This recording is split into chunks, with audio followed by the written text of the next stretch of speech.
He's in the connection. We got a really bad connection to the net here. I don't know why. Messing up the connection.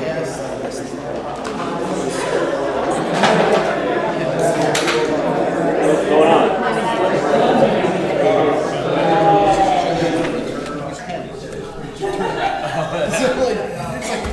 Okay, like fire trucks going at 60 miles an hour.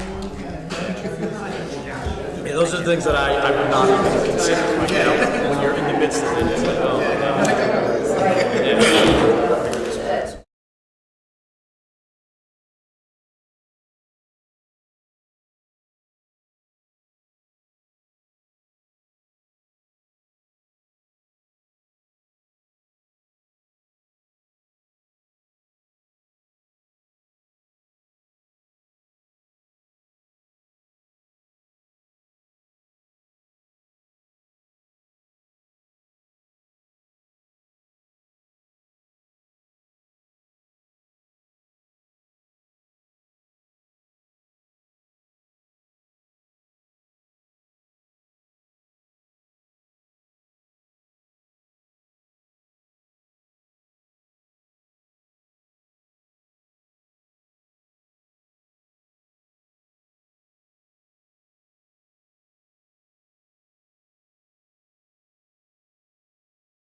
Ms. Earl? Mr. Legati? Board Attorney, Mark?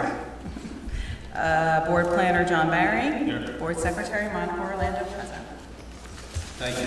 You all rise. Salute the flag. I pledge allegiance to the flag of the United States of America and to the republic for which it stands, one nation, under God, indivisible, with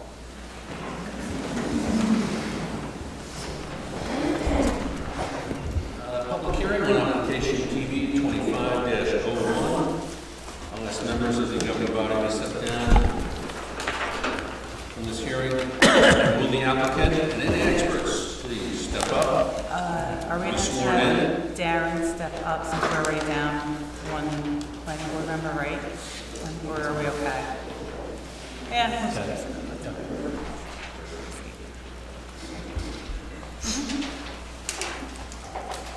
Please, applicants, please step up and be sworn in. Good evening. You wanted to sit? You wanted to sit? No, the attorney, please swear you in for any testimony. On the mic, please. Can you raise your hand? Can you state your name? Susan Vignolo. Do you swear to that the testimony you're about to give is the truth, the whole truth, and nothing but the truth? I do. Thank you. Hi, good evening. My name is Anthony Vignolo, and I'm representing the applicants in connection with this application. Susan will be our only witness. We're hoping to have Mr. Ludwig, but he has a medical emergency tonight, so he's not available. And my understanding is that board members already have copies of the plans, and you have copies. The plans attached. If you want to see them in more detail, you can have them mark them if it's necessary, if anyone wants to see them marked. If not, you rely upon the plans that you have, and we will have them available for further inspection if anyone wishes to see them.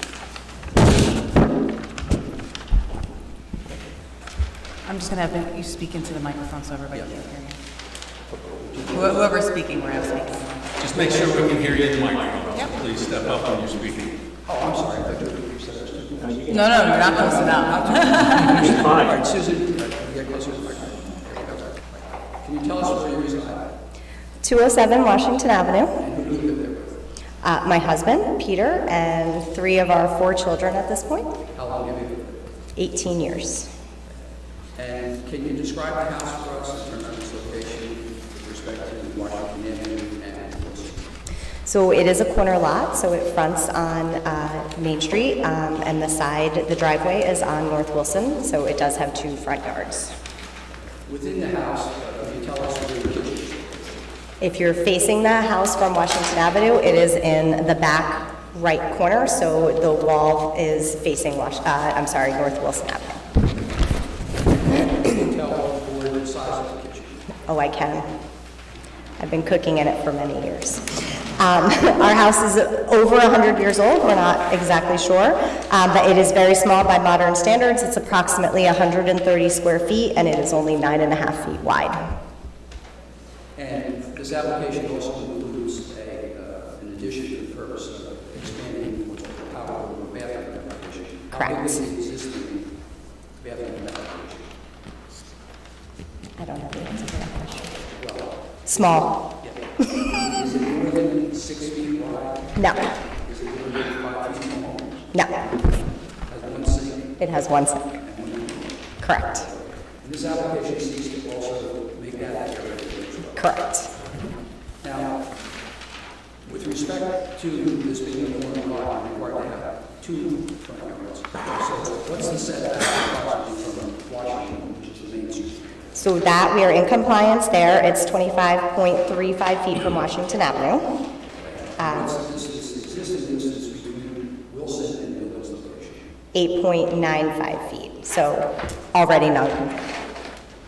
So with respect to the addition, what's being proposed in terms of going towards the Wilson Street location? 4 feet out towards North Wilson with one 6-foot portion that's going to hopefully extend 6 feet so that we can fit a breakfast nook in within the kitchen. And it's also going to expand to the rear of the house as well, correct? Correct. There's no variances required for that. What's the No, that's an 8-foot 2-story addition off the back of the house, extending towards the garage, so that will not affect. Okay, would that be a 1-story addition or 2-story addition? 2 stories. So the intention is also to enhance the bedroom upstairs? Correct, to have a guest room with an attached bathroom for visiting family. Now, the opposite side of the house has a side yard, correct? Correct. What prevents you from going to the side yard location? 2 things. The first is that the kitchen and bathroom are already located on the North Wilson side, so moving them would not be practical and would be very expensive. We also have a beautiful 100-year-old weeping cherry tree in our side yard, and we have, since we live there, done a number of projects, and we have always tried to preserve the tree. So we don't want to expand, and we don't want to do anything that would damage the tree, and we're definitely not cutting it down. So, Just a couple more questions. With respect to the Wilson side location, is there curbing there? no, The street was recently done by the borough, right? it was repaved, yes, When they repaved it, there was no sidewalk. correct, So the only thing that's at that location is your side yard of approximately 9 feet. correct. That's the only thing that. Now, with respect to this property, obviously you can't move the house. Right. So the side yard is an existing problem with respect to this. With respect to adjacent properties, is there any property that would come close to this property, your addition's location? No, there are 2 houses across the street, but it should not have. Sight lines, I'm not sure. And you have, behind you have a proper setback. Correct, yes. I don't have any further questions. Mrs. Neal. Board members, or actually professionals first, please? Sure. Good evening. Thank you for the testimony. Could you just confirm, I believe it's shown on the architectural plans, that the finish of the addition will match the siding of the existing Yes, building? everything will match, including the design, the roof shingles, and the siding. Okay. And the fence that is located on the Wilson Avenue side, that'll remain, or is that going to be relocated? Parts of it will have to go, and it will be replaced. Okay. Yes. Thank you. In looking at the plans, it appears that only about a quarter of the existing home is currently within that setback, meaning that most of the home is closer than 25 feet to Wilson. And even on the back part, the existing garage structure is... Is set back, yes. Right, okay. There was a picture that was included that showed a fence alongside that back. Would it be the proposed addition? Is it all the way to what the fence is currently? Is it partway? No, it will extend towards the garage, but no, it's not gonna get anywhere near the fence. I mean, on the Wilson Ave side, there's a little bit of a fence about 3/4 of the way. Just from a visual, I wanted to understand how far out the 4 feet would be. Is it the whole fence? Is it part of the fence? I'm honestly not sure. The fence, it's definitely gonna be past the fence, because I think the fence, the fence, correct. So it will go further than the fence. And there's a sidewalk in the front on Main Street. Correct, there's a But brick not on- walkway, but no sidewalk on Wilson. Thank you. I may have misunderstood, but the house is only 8 feet from the street, Wilson? Almost 9, almost 9? Correct. And you want to add 4, correct, so your house would be 5 feet from the street, correct. which would pretty much leave no room for a sidewalk. There is no sidewalk. Not now. Okay, I thought maybe I misunderstood. You want your... The existing sidewalk on Main Street, though, is abutting Main Street, right? There's not a grass No, in between. correct. Washington Avenue, not Main Street. On Washington, sorry. I'm sorry, Yes, Washington, that's I okay. apologize. Yes, It's like the Right. second Main Street. I have a question, and Sure. I think it might clear up some of the issues. okay, So I understand that it's proposed to be 4.95 feet without the breakfast nook to the sidewalk that doesn't exist, but more or less like a sidewalk right of way. Like if I look at the front of the house, even there, the sidewalk is further away from that property line. There's like a grass nook that I suppose is more of that devil strip or whatever, term you want to use. My question to you is, if there was a curve on the street, or wherever that asphalt starts, right, what is the distance between that asphalt and the property line? Because I don't see that on any of the... I think we have, we have an older survey that was submitted, trying to see if it shows the existing property line.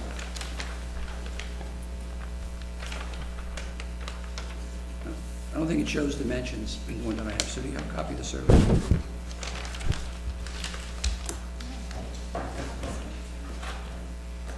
I mean, if this is to scale, which it should be, I mean, I'm ballparking it here, but it looks like it'd probably be 15 feet.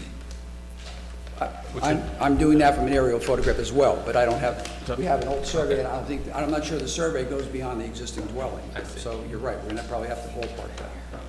So just looking at the survey and the plans that were provided, the survey ends at the right-of-way line. It doesn't show us the grass strip that's within the right-of-way between that line and the paving edge.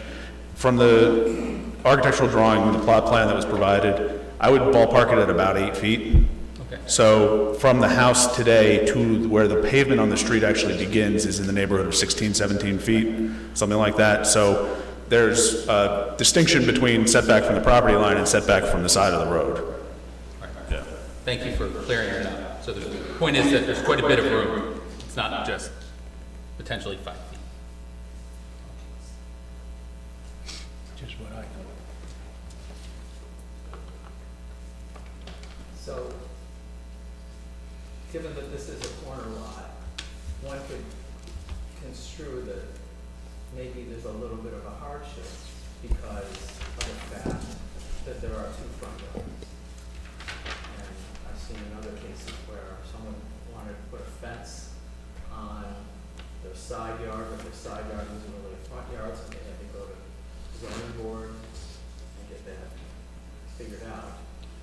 But for the R10 zone, just to be clear, what the numbers are, and you know the numbers, so the front yard setback is 25 feet, Correct.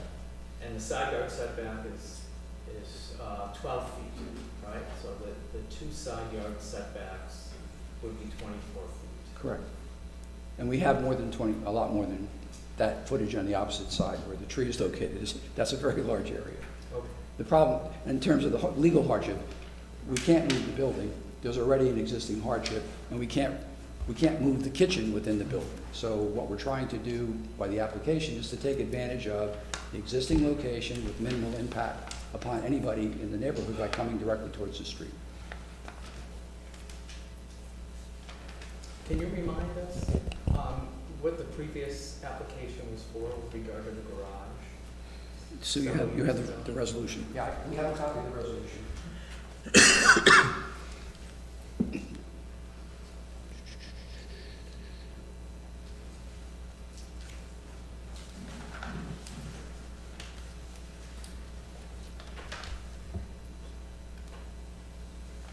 Trying to get to the part where the board makes its findings. Okay.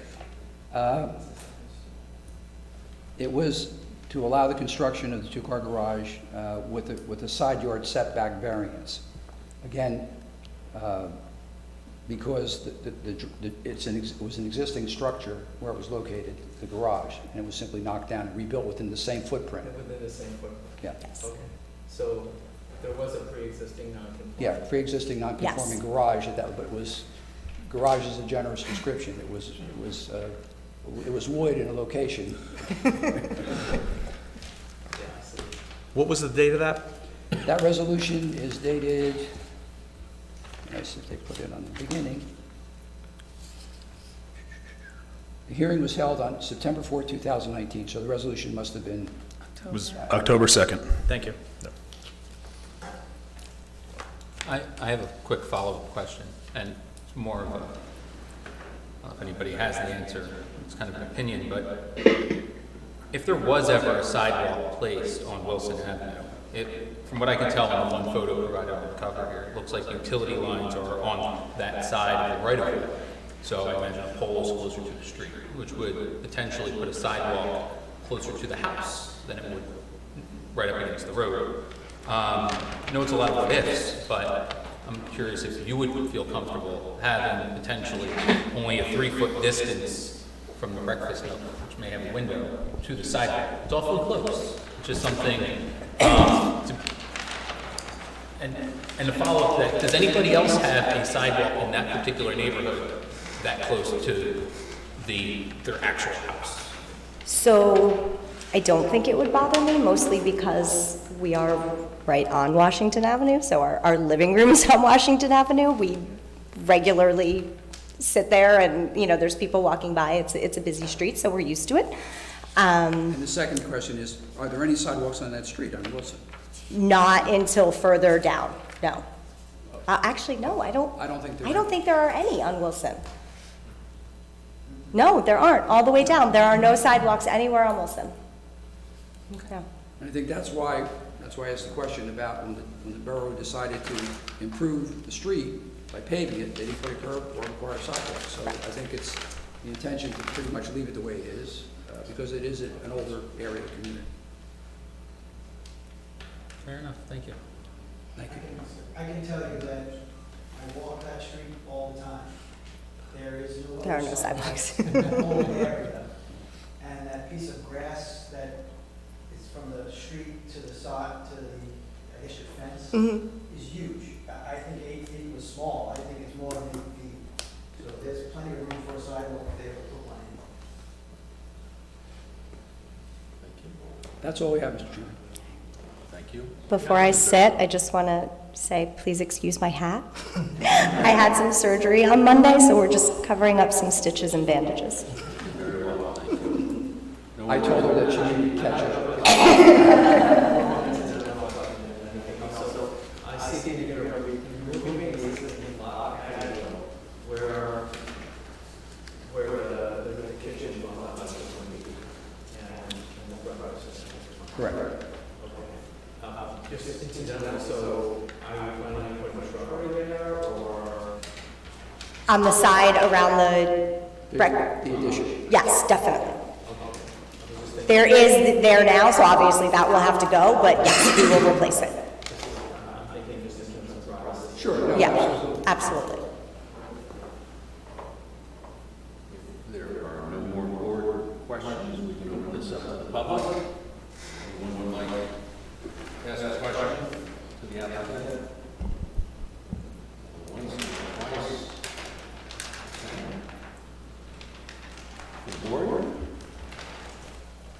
close the public portion.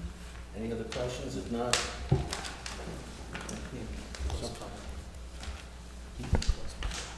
close the public, excuse me. Public portion's closed. Board members, anyone? Make a motion?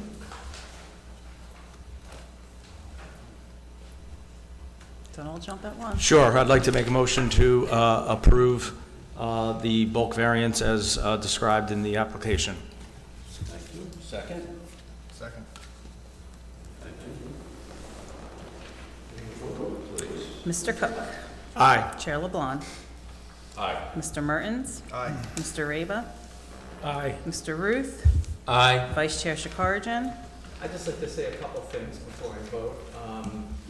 And that is that the one concern I have is that the side yard, the front yard is going to have to be very short.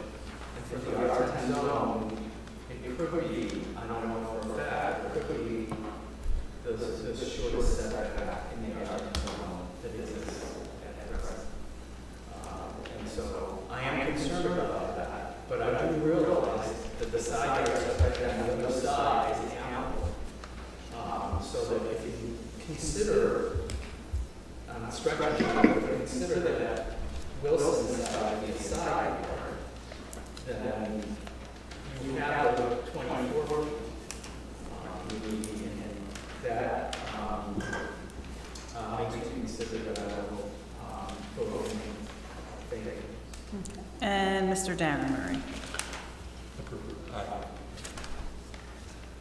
I'm sorry, what? Yep. Yes, okay. Very good. Thank you very much. Thank you. For your attention. Congratulations, everyone. Thank you. Good luck.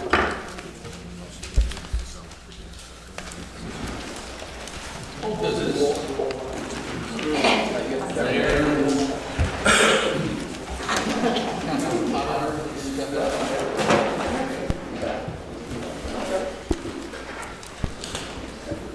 There you go, guys.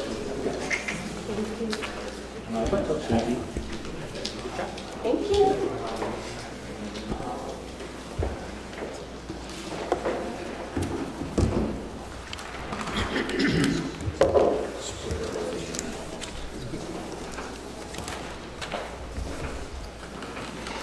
Tonight, board discussion, public hearing, fourth round of housing element and fair share plan. Board discussion and public hearing. I'll ask our board planner, John Barrett, to lead the discussion. Sure. So, good evening, everyone. We have a housing element and fair share plan that's been distributed, that's been on notice to the public for last 10, 11 days or so, and we're here tonight to review that. It comes from the statewide obligation. That number is calculated according to a formula that's been based on different ways of doing it over the years, and it's been updated. And in the most recent 2024 legislation, the state legislature basically told the Department of Community Affairs, here's how you go about doing this, and you're going to give each town a number. And so the number overall is based on the growth of households in the state, and then an assumption that a certain number of those households represent people with low and moderate incomes. And just by way of that terminology, low and moderate income refers to a percentage of the area median income. And part of the reason why the state gets split into regions is that the economic factors in different parts of the state are different. You know, Bergen County is different from Salem County. And so the state gets split up into these 6 different regions, and there's an area median income for each region. And within that, it gets broken down into moderate, low, and very low income. So households that make a certain amount fall into those thresholds. For we're in Housing Region 3 in Middlesex County. That includes Middlesex, Somerset, and Hunterdon. And recently updated 2025 numbers tell us that the median income for a 4-person household, so just kind of your median household, is $153,000 a year, give or take. So that would make moderate income, which is 80% of that, 122,000 and change. Low income would be 76,000, and very low income would be 46,000. So that's just the basic parameters that we're working in to talk about affordable housing. You know, these are different income brackets for different housing types, and those scale based on household size in addition to within those different breakdowns. So smaller households, smaller income, so forth. So we, in the borough, have a number that was provided as the share of the Region 3 obligation. And it's based on several factors: the availability of developable land, it was based on the growth in non-residential tax ratables over population changes, so, and income. The number that the borough's adopted was 51 units, so the fourth round is what we're in now, what we call for housing.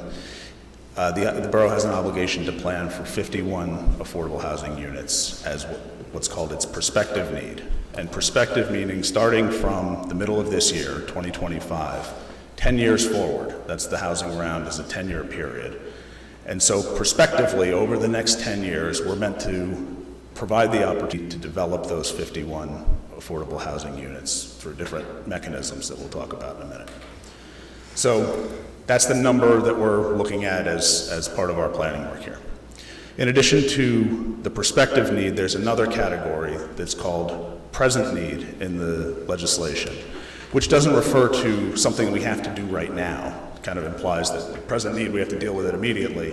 What it's really referring to is that households exist today that may be deficient in some ways and are likely to be occupied by folks with low and moderate incomes. Consider this as the rehabilitation need.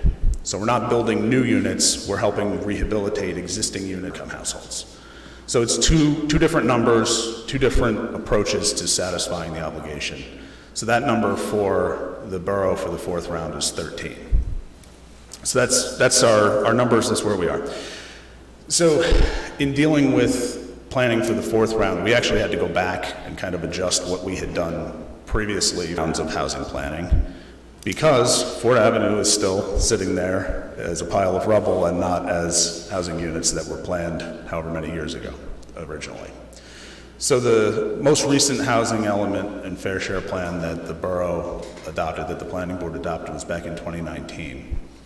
And that plan came about as a result of basically a judge saying, here's where we've landed on all of this Ford Avenue business for now.